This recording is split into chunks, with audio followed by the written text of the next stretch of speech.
old photos as a primary source in the history program. Um, I have emphasized to students the importance of keeping and recording the information about their old family photos. This is a very important part of their own family archives. Um, but in the class, the old photo can serve as a perfect opportunity for the history teacher to use the inquiry method with students and teach some basic research methodology in terms of looking at old photos. So there has to be a bit of a system taught, and I give them the structure of that system, which I will show you in a moment, and they can ask questions and come to conclusions after they gather all of the data.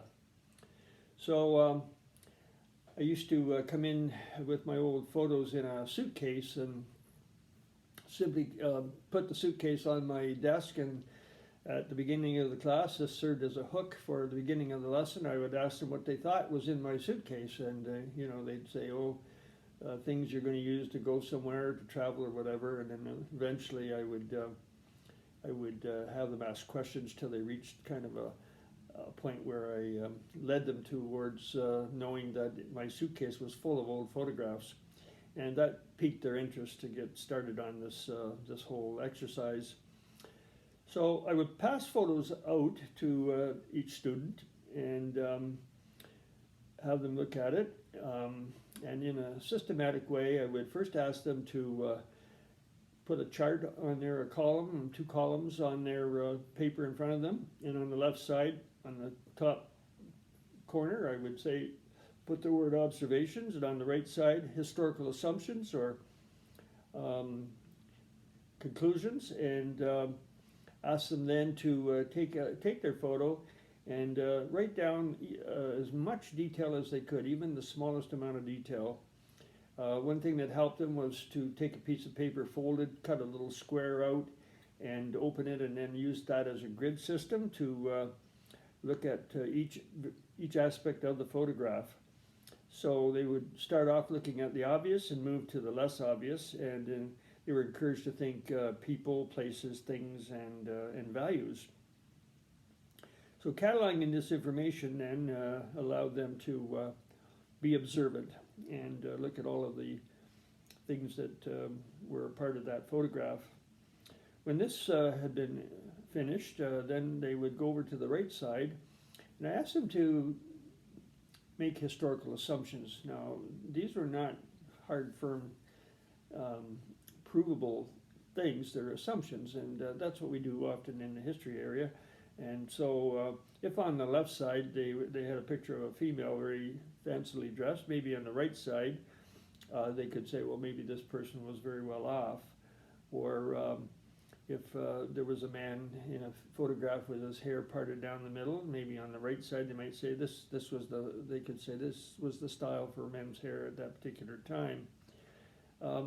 So it's just a little bit of a practice to gather data and draw conclusions from the data. In keeping also with the importance of having students ask questions, I would ask them then to at the end of this exercise, ask questions that they would like to know about that have no answers in the picture. These are questions, and they could have speculative answers as a result of that as well. So, for example, if a picture had why is there a streetcar? A question: why is there a streetcar in the park? Maybe a possible answer was there must have been public transportation all the way out to that park at that time, because it was on the edge of the city. So observations, conclusions, questions that might have to be answered, speculative answers, it makes students aware of the importance of thinking history with an open mind.